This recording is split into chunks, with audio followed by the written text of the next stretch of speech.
Hello, everyone. Welcome back to Stars Like Us. I am your host, Aliza Kelly, and today I am sitting with Cassandra Bodzak. Did I pronounce it right? Yes, you got it right.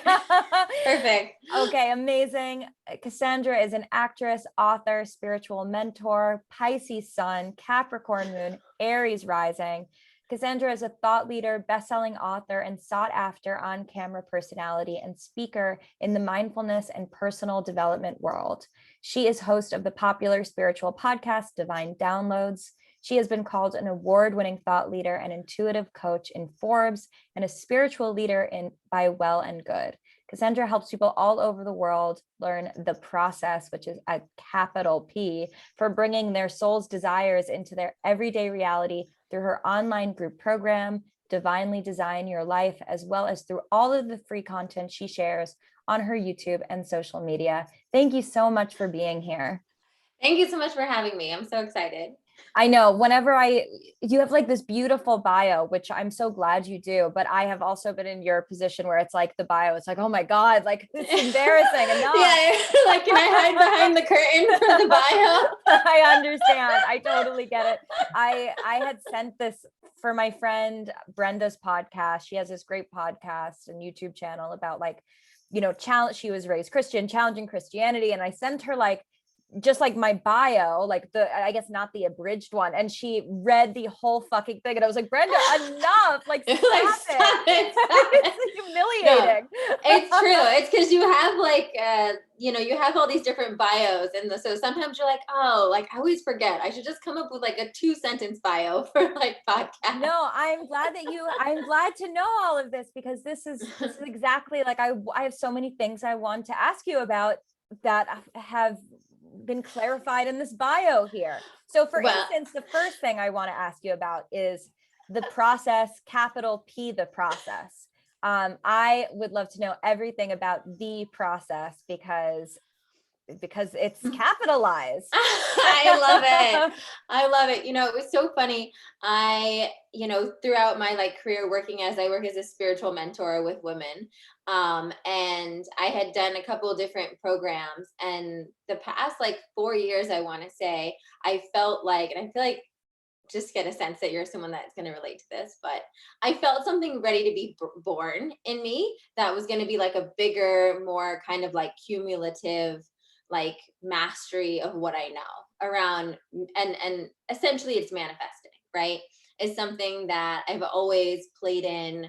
It's something that's always been, I don't know, it's just always been a part of my life and my own spiritual awakening and how all that kind of stuff opened up. And so the process is essentially me crystallizing all of these different tools, all of these different things, so that women have a literal process that they can walk through that essentially helps them. And it's called Divinely Design Your Life, the process, because that's the MO.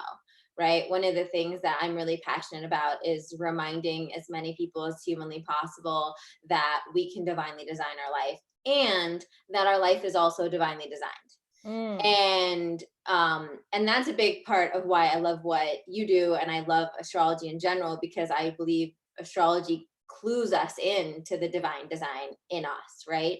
And so the process takes people to opening themselves up to that mindset and saying, okay, what if I really believe that I am fundamentally divinely designed? What if I believe that it's not an accident that I incarnated with these parents in these circumstances, that my heart has these desires, that I have these dreams, and also that I have these fears and these issues and all these other things that I come up against.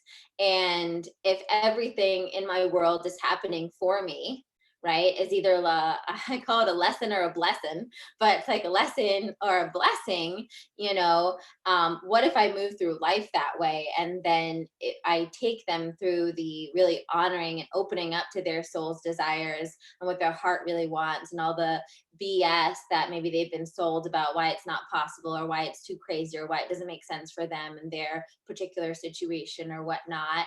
And then we go through releasing all those fears, looking at what are the fears that we just learned from society, that we need to release? What are the fears that we learned from maybe past lives? What are the fears that we learned from our parents, our wounding, healing those woundings, tools every step of the way, meditations every step of the way as we're going through all of this, and then into quantum embodiment. Now let's embody that next level version of us, or that new timeline version of us that we're seeing, that we're being drawn towards, which is that like desire and that calling that we're feeling. And then it goes into like other more magical parts of life, like connecting with the universe and connecting with your divine support squad, connecting with your angels and your guides, and letting that be like, what if that's just how you do life? What if you don't, like, you invite them into every step of the way, and how magical does life get to be? So that's kind of like the process in a real short nutshell. But yeah, it's kind of, I've been working as a mentor one-on-one with women for like 8 years now.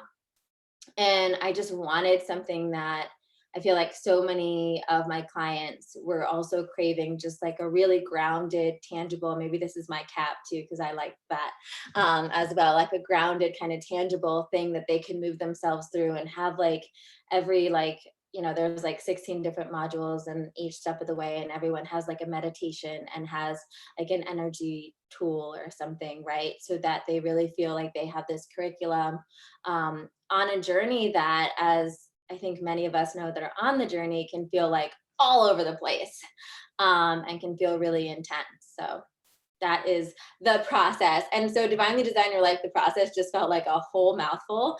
And the girls just started calling it the process. And I was like, it's the process. Yes.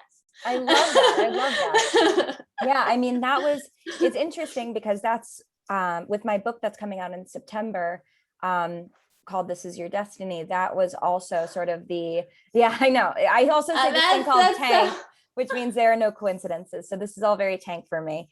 But one of the things that, the sort of like the intent with the book, what I went in to try to create was a synthesis of all of the conversations that I've had, all of the work that I have done on myself, all of the work that I have been able to witness my clients do through astrology and the integration of astrology and manifestation.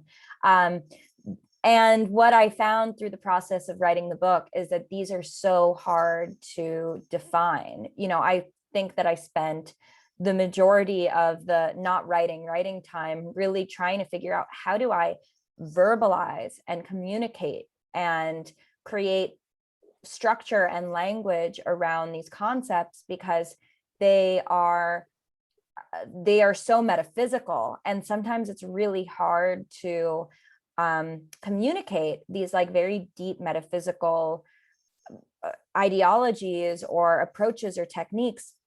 Especially, I mean, for me, I'm sure your Pisces rising will relate to or Pisces sun rather will relate to this with my Pisces moon. Like a lot of this is just sort of second nature to me. A lot of it was just sort of like, for better or worse, it was embodied because it had to be embodied, and in both positive ways and also in negative ways. Like I understood how powerful energy is because I had to. So then in sort of communicating that and writing a book, and not wanting the book to be like entitled or elitist, or being like, oh, I assume everybody will know what I'm talking about here. Like breaking it down for someone who is a beginner in this was like, oh God, like this is really hard to do. This is really hard to convey. How do you convey what you do to people who are like total beginners and new to this type of material? Yeah, I totally relate to that. That is so funny. We're going to have to I also have a book coming out in September called Manifesting Through Meditation. We're going to have to do some oh my book gosh, collab we thing. will. What is the date of your book launch? September 21st. Me too. Oh my God, I love it. Oh my God, that's so amazing. How crazy. That's Tank. I'm going to steal your That word. is Tank. Wow, that's so cool. Well, we're going to have to gossip about all things September 21st. Oh my God, that's so funny. Yeah, I agree. I think that's something that's also, I think, why it took me this like process, and even the book is, and I have another book that I did before that's called Eat with Intention, that's kind of like connecting with your intuition through your body. But like this particular book about like manifesting through meditation and the process, which is a way more, I think, even more than that, took, you know, it was like 4 years in the making, because it was really just the distillation of, you're right, so many of these things that are somewhat second nature to me. And a lot of these concepts, I think even more than this is second nature to me, it's also a lot of these concepts I just intuitively buy into and believe. So putting myself, and I think that's also when it's helpful, to have like friends or family members or even an editor. Like my editor was great because it couldn't be more not in this world in a way, right? So being like, okay, am I communicating this in a way that is really interesting? And I think the magical way that I would say that that came through is, one, I really do call in my guides and feel like so much of what I do is just channeling. And one of my biggest requests, repeatedly requests, is please give me the words that will unlock whatever this person needs to open them up to hear what I'm about to say.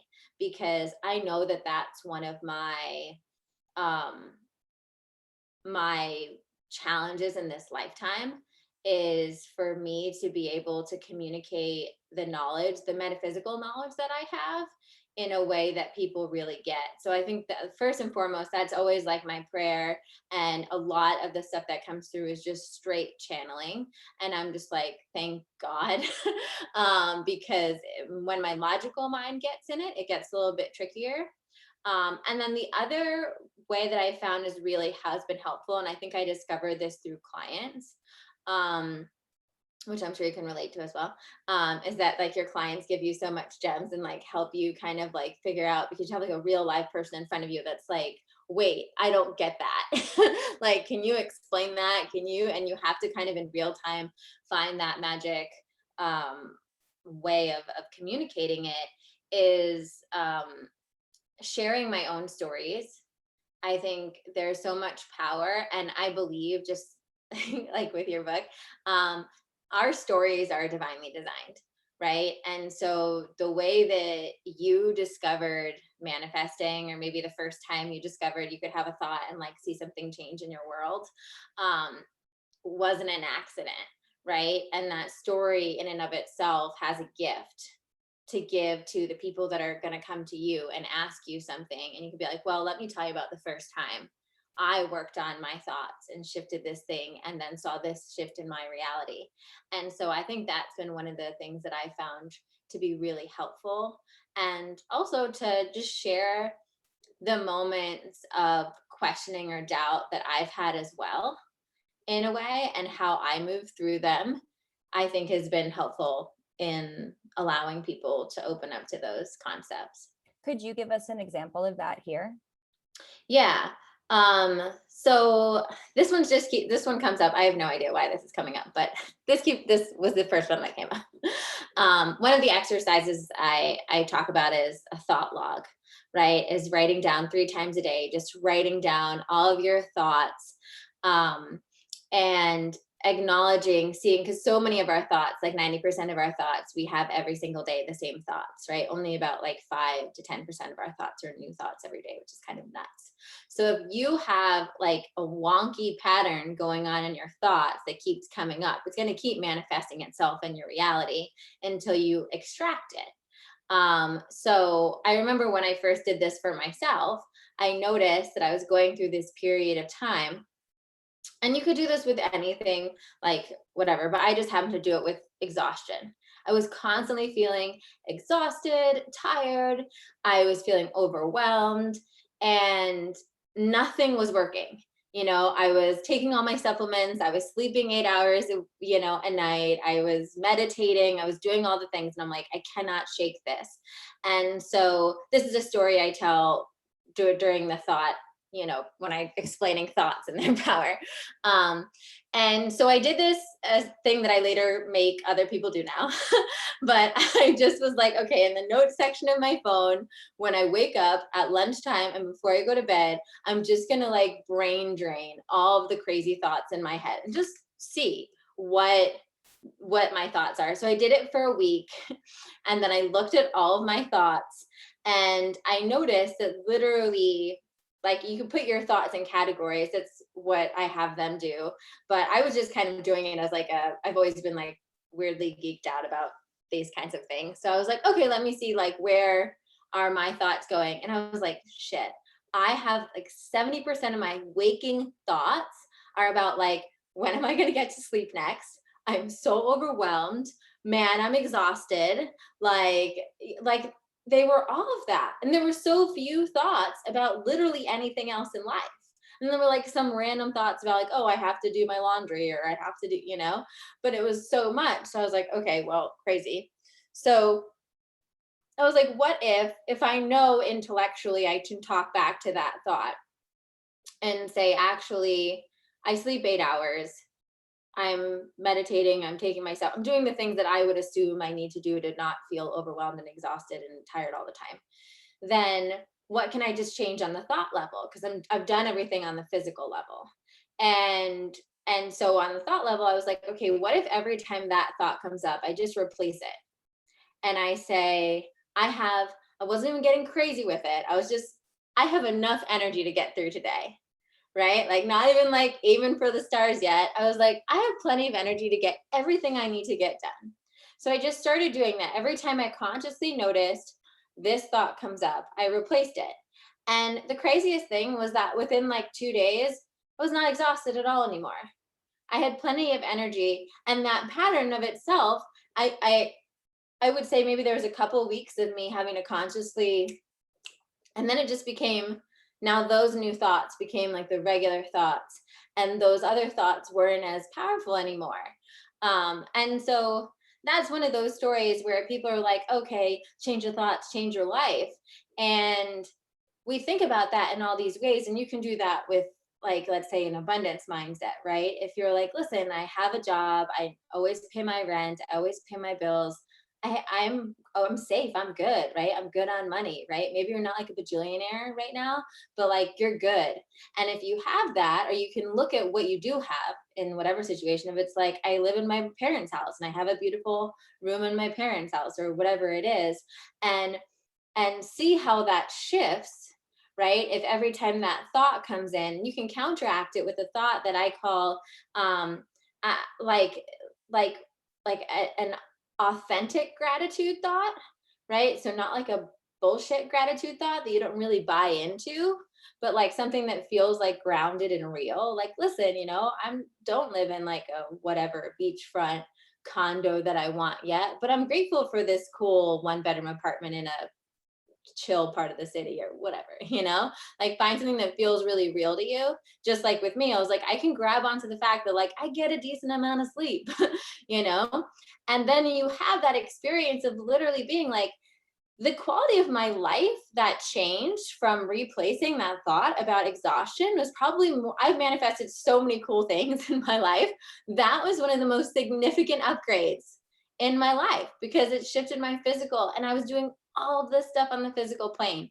And as soon as I changed it on the thought level, like my whole life changed in that. I mean, anyone that's had like chronic exhaustion or feeling super overwhelmed all the time knows that that's such a game changer. But you could apply that to anything. So Yeah, so that's one of those stories. One of the things that I talk about in my book, which, it sounds like there's so much overlap in our practices and in our book and the way we're synthesizing it, is the fact that like we want to prove ourselves right.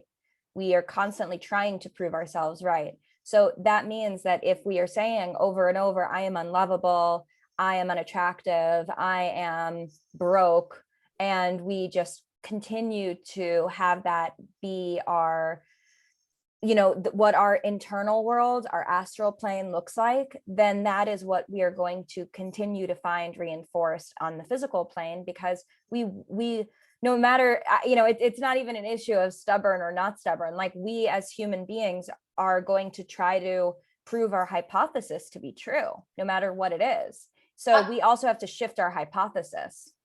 Our brains are literally wired for that, right? Like our brains have like our reticular activating system. It's the reason why, like when you're shopping for a new car, as soon as you decide whatever car you want, you see that car all the time, right? It's when you're like jonesing to get bangs, all of a sudden you're like looking, everybody has bangs, all the cool girls have bangs all of a sudden, you know?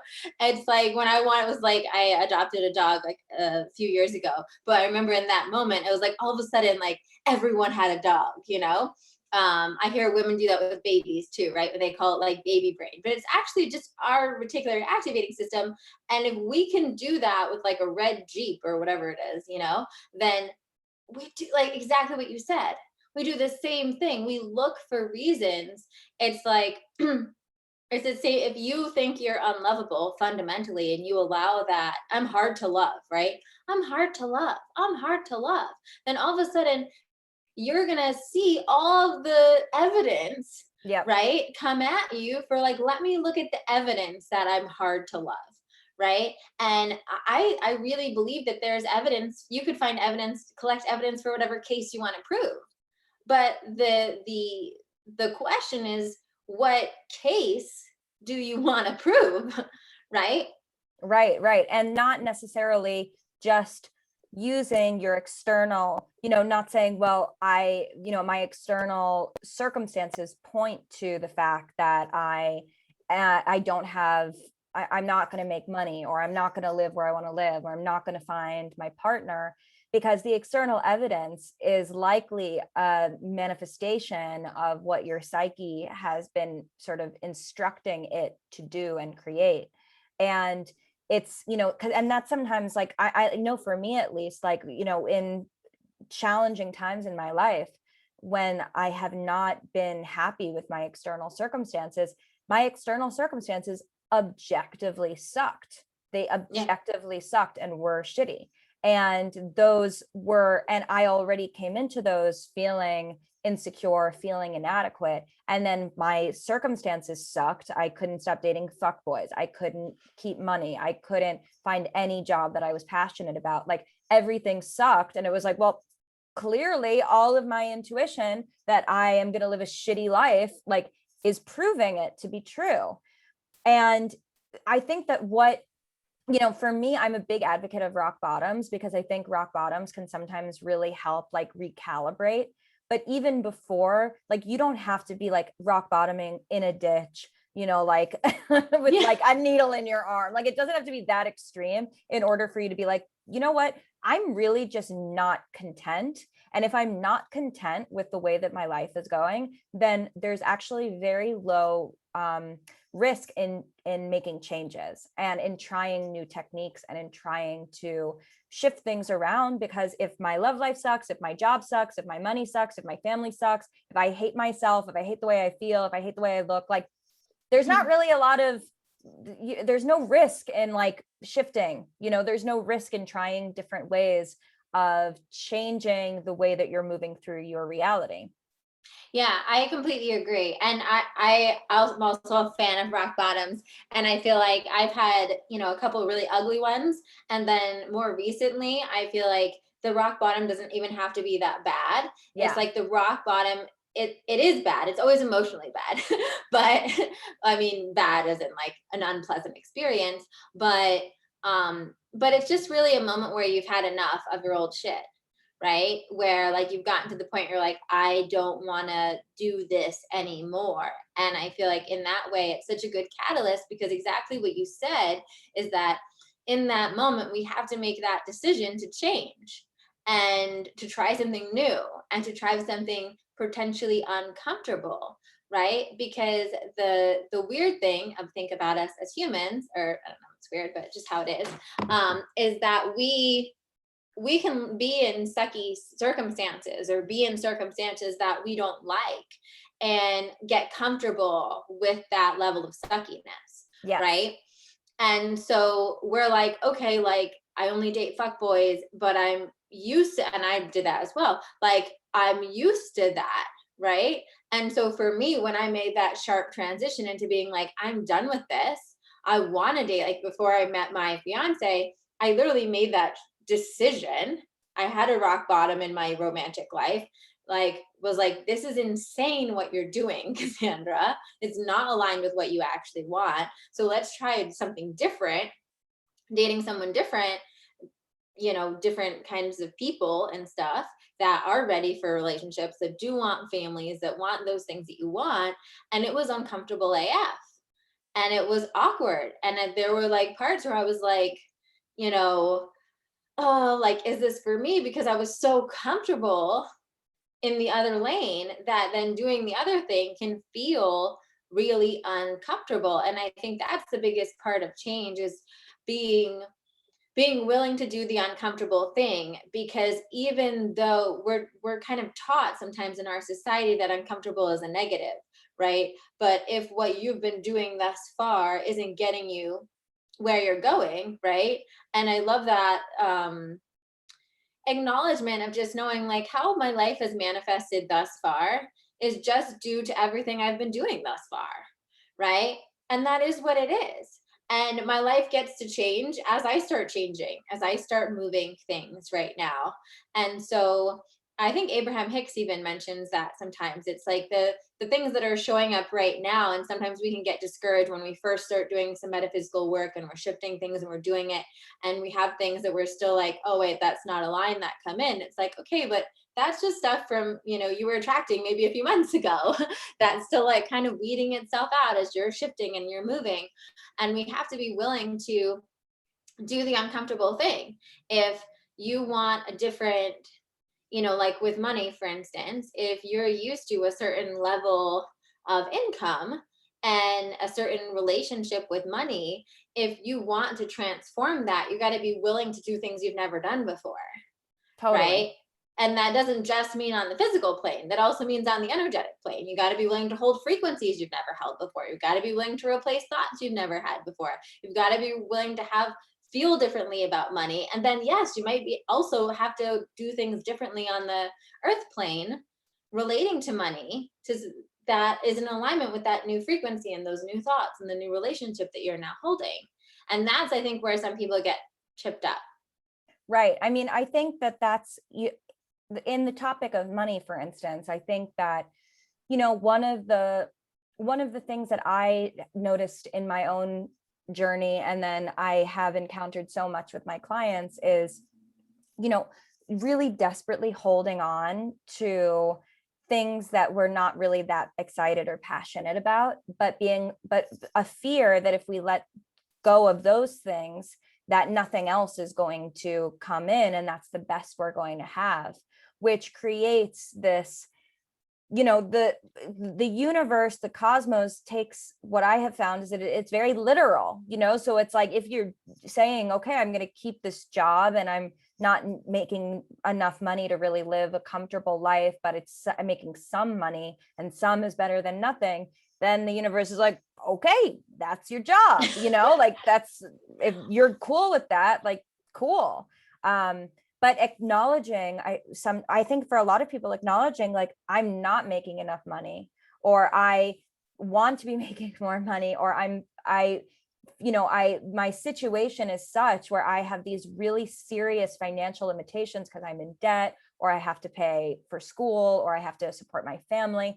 And the process of just dumping out those truths, allowing them to be true objectively, allowing them to not come from this mean and cruel and like condemned place, but just to be like, that is what it is. Like, okay, that actually just allows new potential and new energy and new conversations to be able to start to come through. Because sometimes just the fear of acknowledging the truth is actually the biggest obstacle to creating a change. Oh my God, 1,000%. And I definitely, and that example that you gave literally could work for any area of your life, right? Right. So it's like, you're afraid to get rid of the job. You're afraid to get rid of the partner. You're afraid to get rid of a friend group that doesn't fit, right? You're afraid to leave an apartment maybe that doesn't fit, or whatever it is. We hold on because it's comfortable. And then I see this a lot with even friendships. People will be were like, they're like, oh, I'm dreaming. My dream is to have all these like aligned spiritual girlfriends. We can do rituals and talk about this and stuff. And they're like, none of my girlfriends are into that right now. And I'm like, okay, so maybe we like create space for these new friends. And I always say, it doesn't always have to mean you quit the job, leave the relationship, or, X out all of your current friends, but it does require you to get honest with yourself about what you really want. Because when you get clear about what you really want, there's like an energetic standard that comes. And then all of a sudden, whatever, little Sammy is like, I want spiritual friends. So I'm going to throw a new moon ritual, invite all my old friends, and we'll then see who shows up. Right. And now they either rise to the top, or you're like, okay, you meet someone else at yoga class and you're like, hey, I'm doing this new moon thing. You want to come? Right. And you see kind of how it goes. Right. And if you're like, same thing in a relationship or in a job, right. You're like, my intention is to make X amount of money and feel happy during my work hours or whatever it may be. Right. And I'm either going to complete that intention at this job. I'm going to hold that intention and be like, I'm ready for this, and I'm ready for more money, and I'm ready for more joy. And maybe I've seen it happen where that person gets transferred to a new division that lights them up and gets a pay raise. Or it happens where it becomes so glaringly obvious that that job is no longer in alignment that we have to leave. Right. And oftentimes, once again, in those moments, there's that like uncomfortable in between. Like when I'll just use the friend group. When my friend group was upgrading, let's say, I went through a period where I didn't have a lot of friends, and it was uncomfortable when, you get out of a relationship that is not working for you. Sometimes you can go through that period where it feels a little nerve-wracking. We're like, am I ever going to find anyone again? Right? You have to kind of be in that, even with the job thing. Sometimes we do need to leap and say, I'm leaping because I believe that there is something better out there. And that all of that is either a lack or abundance mentality, right? On a big level, it's like we're either in a lack mentality where we feel like we live in a universe that would require us to settle, where we live in a universe where we feel like there's not enough. So there's even a possibility that if you leave that job, you wouldn't get a better job, more aligned job, or a better, more aligned man, or a better, more aligned woman, or a better, more aligned friend group, or whatever it is, apartment, right? That's fundamentally living in like the way you perceive the world is lack. Like there's only so many good, aligned, happy, prosperous jobs. There's only so many whatever, right? Whereas if we live in an abundant mindset, and just in general, not just around money, like abundance in the universe mindset, that there's like an infinite universe that always wants to give us our desires, that always wants to line us up, that the reason we have our desires, the reason that's even a thing inside of us, is because our soul's aligned to receive it. We want to receive it. We want to experience it in this lifetime. And so of course the universe would give it to us. And I think in this like microcosm of social media world, we see a very small section of the population kind of going for it, or we see, let's say, a small, I think sometimes less diverse as far as it comes to like dreams and desires, right? We see lots of like influencers and online business owners and entrepreneurs and stuff like that on the interwebs and stuff.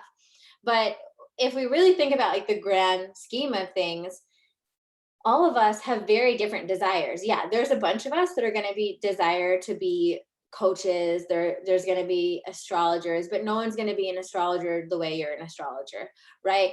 There's going to be a bunch of authors, right?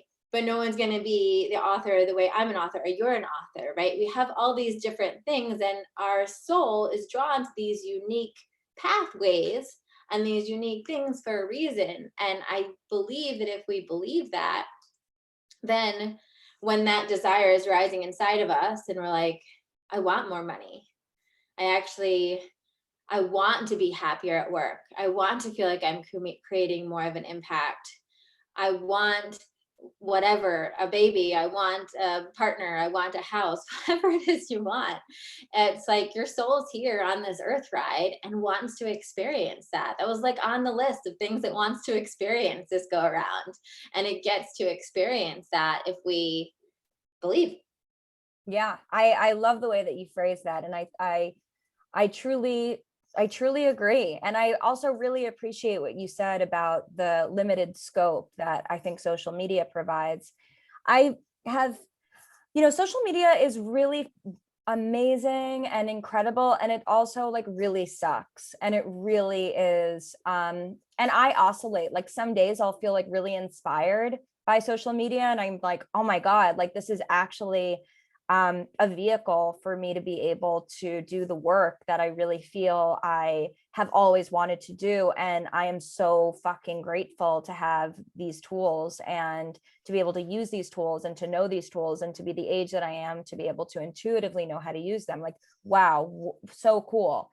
And then other days I'm like, really, really overwhelmed, and I feel really like oppressed. I feel really stifled. I feel really like suffocated by the amount of content that is being created and produced, and it's really hard to keep up, and it's hard to feel like what you're doing is meaningful, and it's hard to feel like you are even going to be able to actualize what you want, what you're setting out to do, because there's so much noise.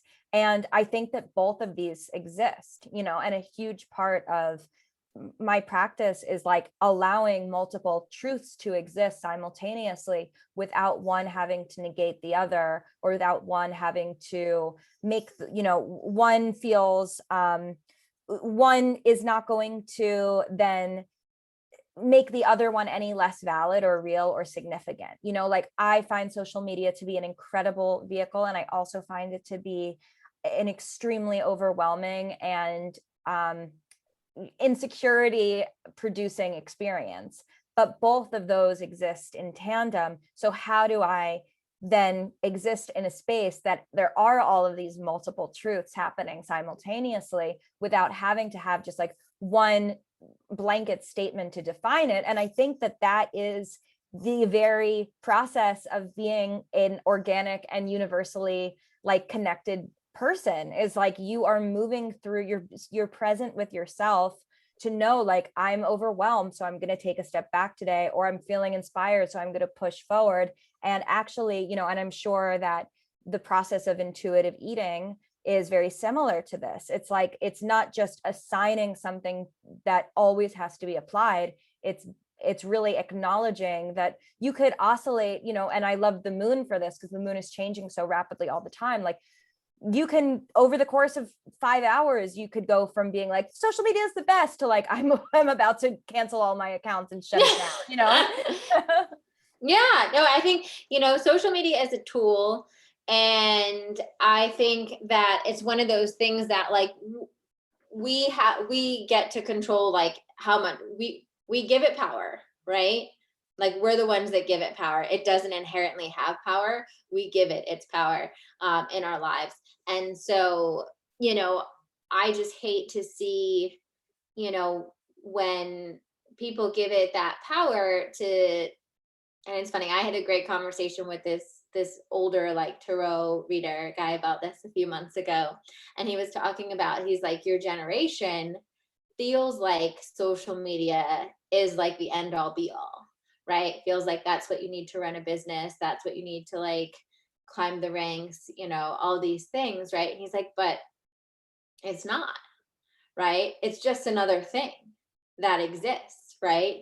And there was people that were successful, he is old school, right? He's like kind of like this like celebrity tarot guy or whatever, but doesn't have a website, only has a landline. You mail him a check, right? Like he doesn't subscribe to any of it. And he was like, if we really believe that we're like the magicians, we're the wizards, we're like in control of this reality, then we either decide that we want to play in the social media realm, and we decide that's one of the ways we're going to allow ourselves to manifest clients or whatever it is we want to manifest through it, right? Or we say, oh, actually, this is how I'm going to manifest it this way, right? I'm going to manifest it through my meditation. I'm going to manifest it through, you know, I have a pretty large social media following, and I will tell you almost all of my one-on-one clients are like, people will just email me being like, I heard you randomly on someone else's podcast and I knew you were my coach, right? So much of it is just like, I know it's just like literally like a frequency in the field is telling them it's now is the time to work with me and now is the time that they find me. And it'll be people that, I'll have people that have followed me on social media for years that have never worked with me or whatnot. And people that will work with me one-on-one after watching one YouTube video that they randomly came up on their search, right? And so I think it's, yeah, it's just, it's kind of, it's allowing it to be a tool and reminding ourselves that it doesn't hold the end all be all power in that way. And also just not, I think my main thing is just not allowing it to make people second guess their soul desires. Like, if you have a soul desire to do something, don't be discouraged. You know, I think it's just now we live in a world where we see other people more than we ever did. Like before, you would just like, whoever was in your community, you had like the bakery person and the milk guy and the butcher, whatever, you know, and that's who you knew. So when you were like, oh, I want to be a baker, you'd go to the woman that ran the bakery and be like, hey, can you show me how to be a baker, right? But now it looks like there's 50 bakers and you're like, maybe there's no space for me to be a baker. Maybe I should second guess being a baker, right?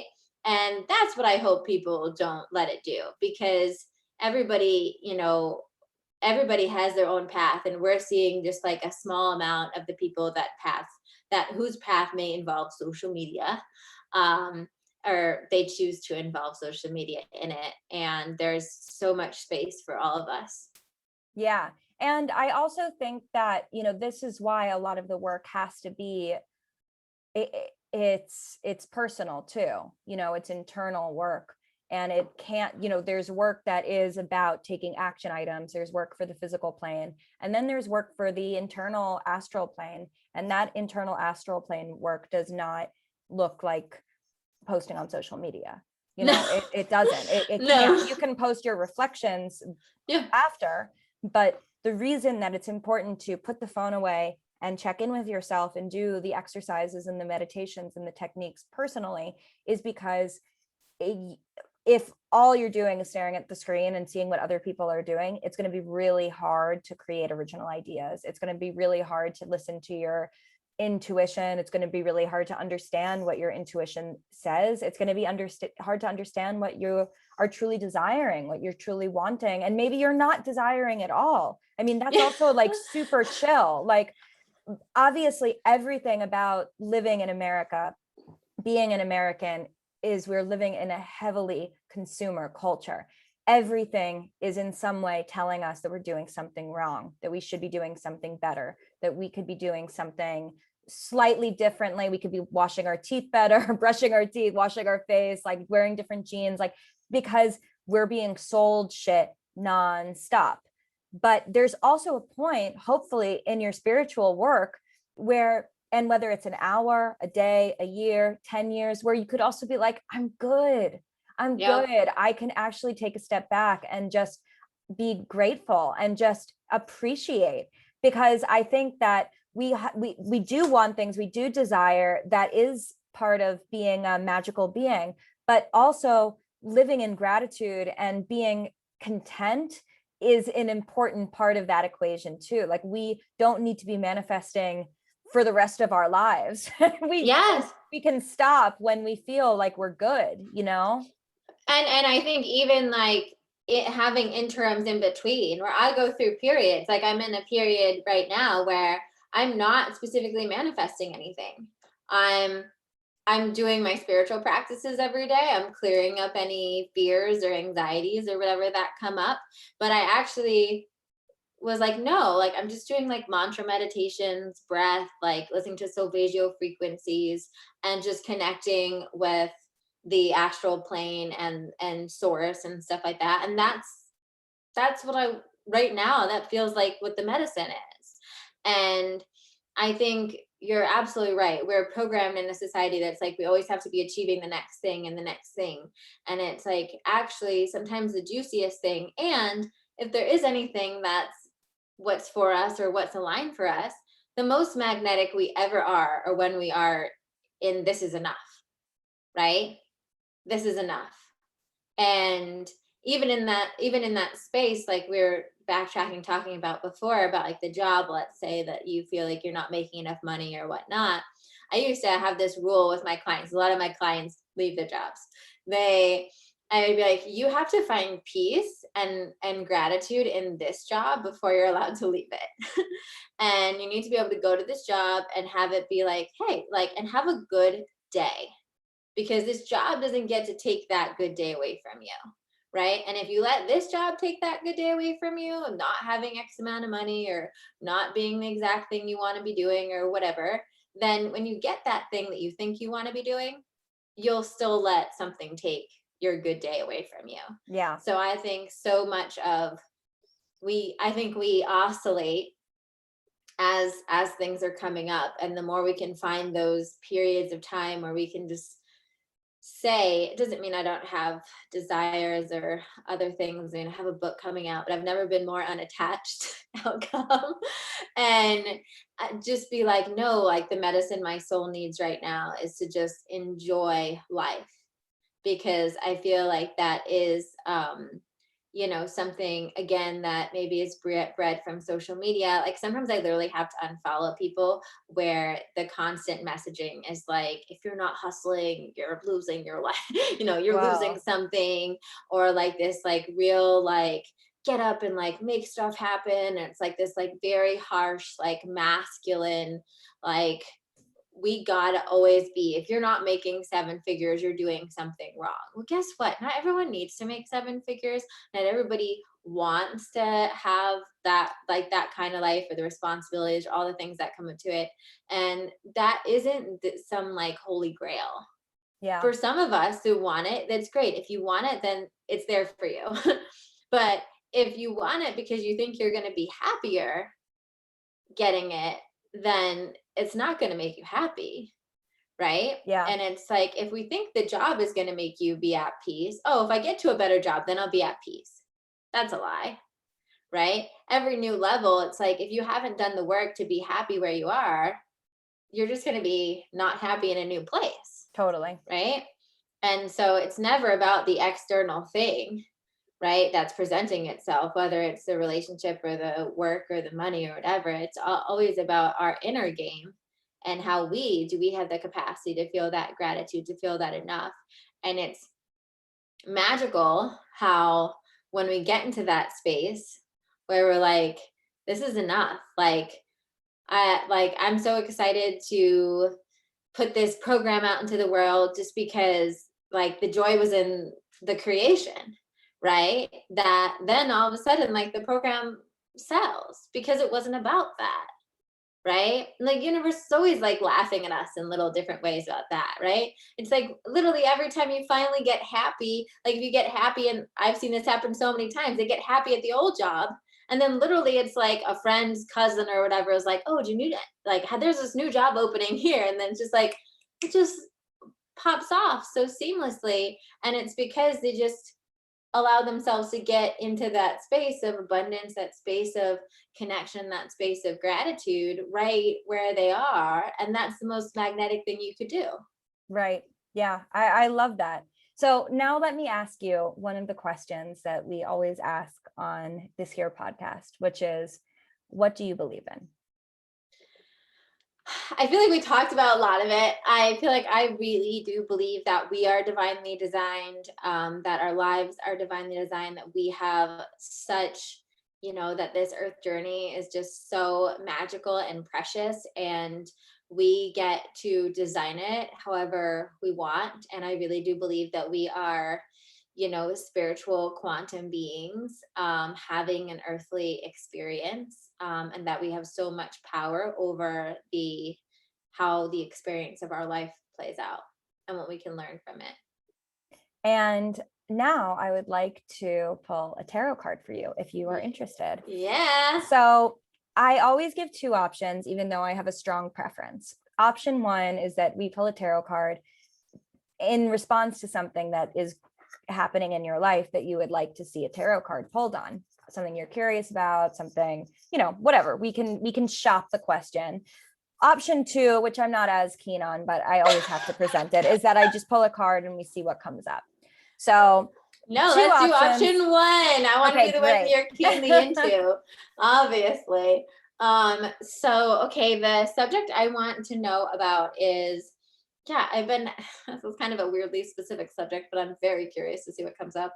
I've always had a lot of food sensitivities, but recently I've been having even more food sensitivities than before, and having a lot of kind of like weird inflammation and bloating things happen. And I'm just curious if there's any guidance as to why that's happening. I love that question. Do you have your sun in the 12th house? I don't know offhand. I think you do. I do. I do have Pisces in my 12th. Yeah, Pisces in my 12th. Yeah. Yeah. So this is, so the 12th house is the psychological, astral, non-physical realm. And then its opposite, the 6th house, is the physical body, what we eat, what we do, our routines, our structure. So whenever we're seeing something happening in one dimension, to me, the remedy is probably in the other, because oftentimes the things that are happening on one plane, we can't quite, we're not always able to treat it on the same plane. Sometimes we have to go to the other side of the axis in order to figure out what the right approach is. So if you're having a 6th house physical eating food problem, it is definitely a 12th house psychological, emotional wellness problem, as opposed to the food. But let's take a look and see what the tarot says. That resonates. Okay, this card, I don't always work with flyer cards, but this one popped out, and this one doesn't fuck around. So we pulled death. So I don't think this means you're going to die. I know. But it might mean something does, or there is some sort of an ending that needs to be introduced into your life, or processed, or metabolized. So my instinct on this is that even though you are maintaining your spiritual practice right now, I think that there's something that you're holding on to, that that it's time to let go and release, and it's time to release that, and it's causing you to have the 6th house sort of physical, visceral response. Yeah. That's what, and it would have to be a 12. I mean, using this logic, it would be a 12th house thing. So it's like a mindset. Yeah. Or like, what comes up for me is like an ego thing, and like ego death is really powerful. I mean, like what is the difference between an ego death and a spiritual breakthrough? I think that they are actually one of the same.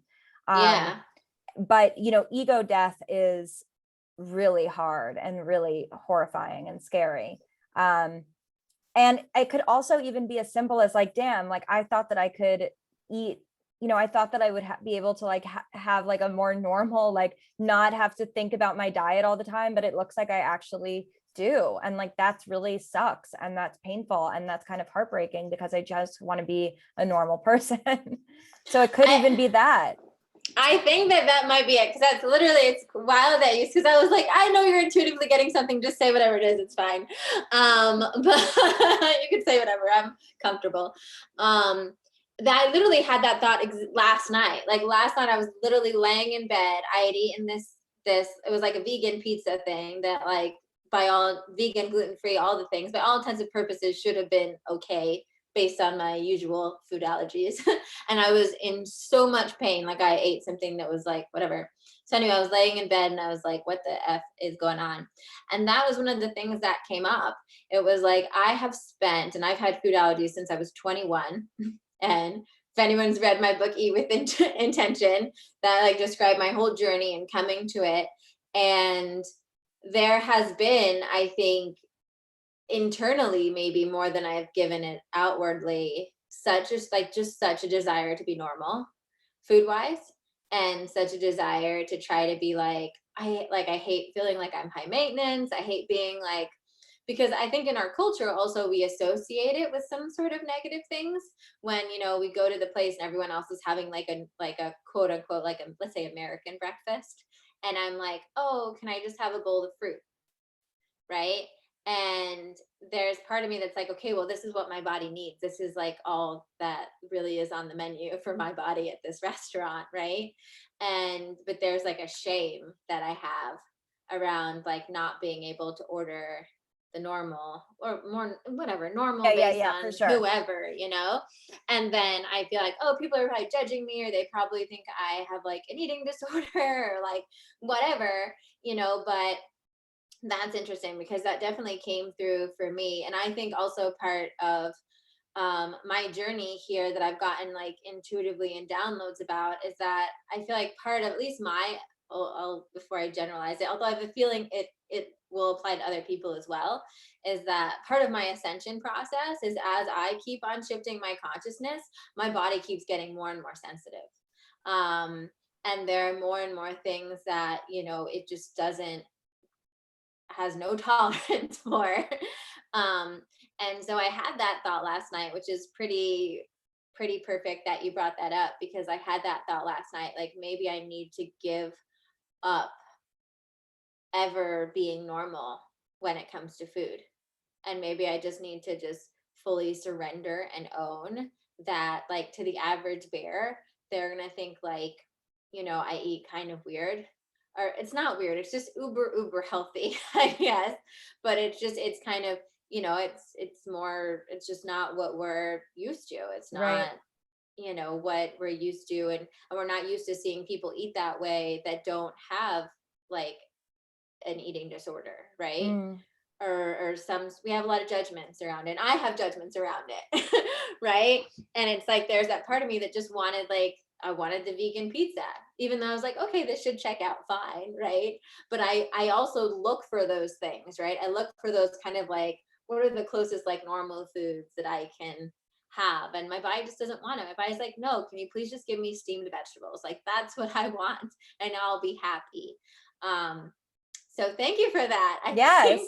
that's exactly what I needed to hear, that that part of me that was hoping. And I actually got a hit last night, which is so interesting that this is coming up, because I didn't plan. Actually, I was gonna, when I thought that we were gonna pull a card, I was just gonna be like, oh, I'll just let her pull something and I won't say anything. But then you're like, you have a strong bias. I was like, don't be a wussy, Cassandra.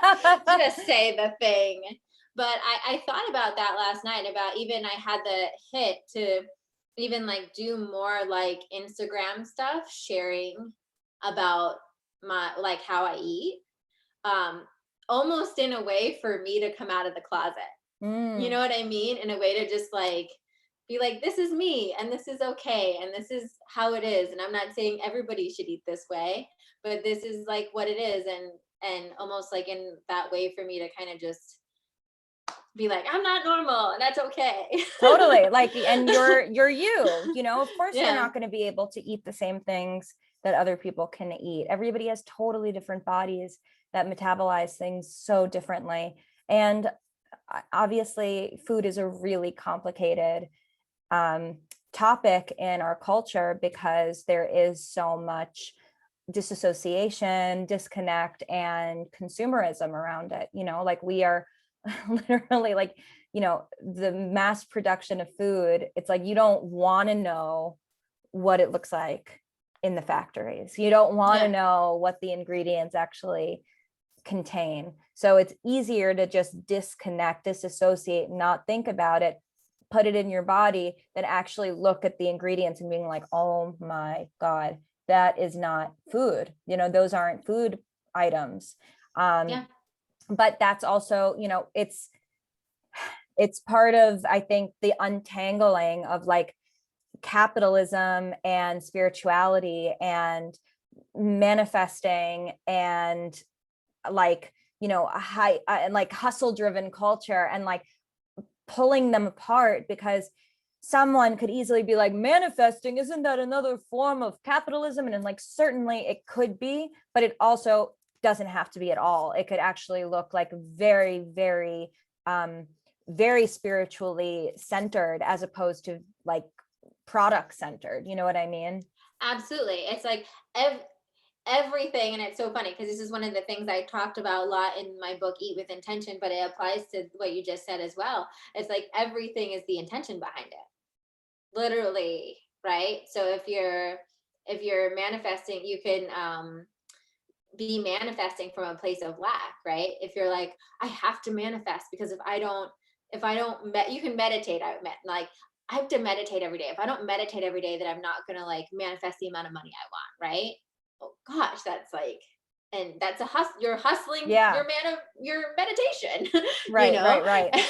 and it's the same thing, like you said, with manifesting. It's like, and it's true. And that's just even tie in with our whole social media thing. You can see some people using manifestation with an intention that maybe you're not aligned with. And then that can turn you off from a whole thing instead of just being like, oh, they're using it for that.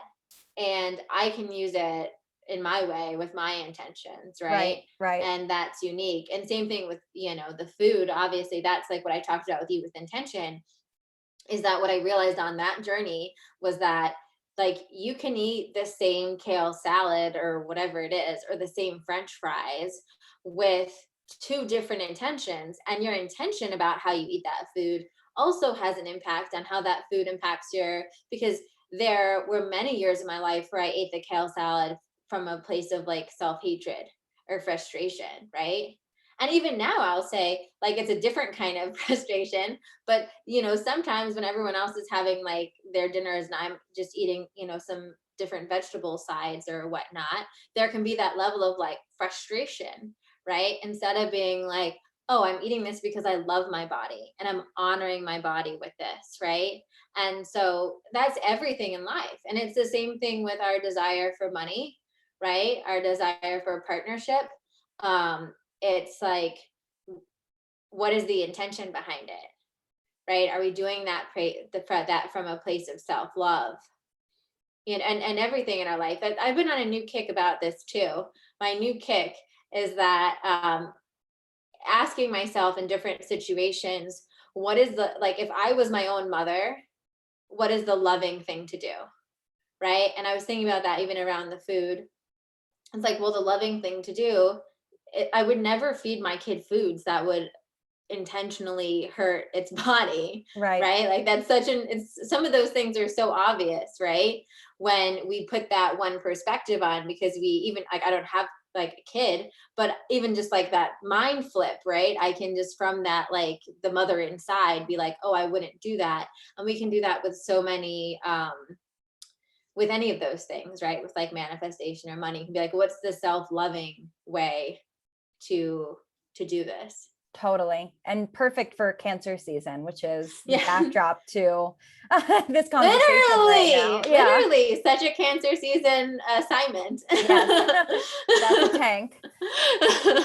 All right, my dear. So where can we find you? Where can we connect with you? And what should we do to celebrate our books coming out on the same day? Right? I know. I feel like we have to do something, right? Maybe we should do like a joint workshop, or at least a joint Instagram live or something. Totally. Absolutely. I definitely have to have you on. I'll have you on my podcast as well. And yeah, maybe we could scratch our brains and see if there's something even more creative than what's at the top of my head. But I'm so excited for that. And I love this. I feel like they're like going to be a really good pair. I know. Like there's like, I don't know, we have to figure out, like, could we like pair them up in some way? Like, get both of these books. Maybe we will do something like that. I don't know, riffing on live, but maybe we do something where if they get both of the books at the same time, they get like a special workshop with the two of us. I think so. I think we have to do something. It feels like the books are sisters. I really do. I feel that way as well. I think they're going to be great companions. And so, yeah, you guys can find me on social media. I'm at Cassandra Bodzak on all the platforms. It's Cassandra Bodzak TV on YouTube, because I couldn't get Cassandra Bodzak for whatever reason. Really? It's because I had it when I was younger and I locked myself out of it. Oh, nobody at YouTube. You who locked it out. It was like me who ruined it for me. But And if you Google, you'll find me. If it has no videos, that's the one that I screwed up when I was younger. Um, and yeah, and the book is Manifesting Through Meditation. And we'll put a link below. I'm gonna be giving a bunch of bonuses out as well. It has 100 different meditations, and it guides you through the different steps of manifesting, like I talked about a little bit in this interview, through different meditations that you can do every different day and have all these different fun metaphysical experiences. And I'm sure by the time you listen to this, we'll have thought of something absolutely brilliant. Um, so you can look at the link below to see whatever that is and pre-order both of our books and get some special something.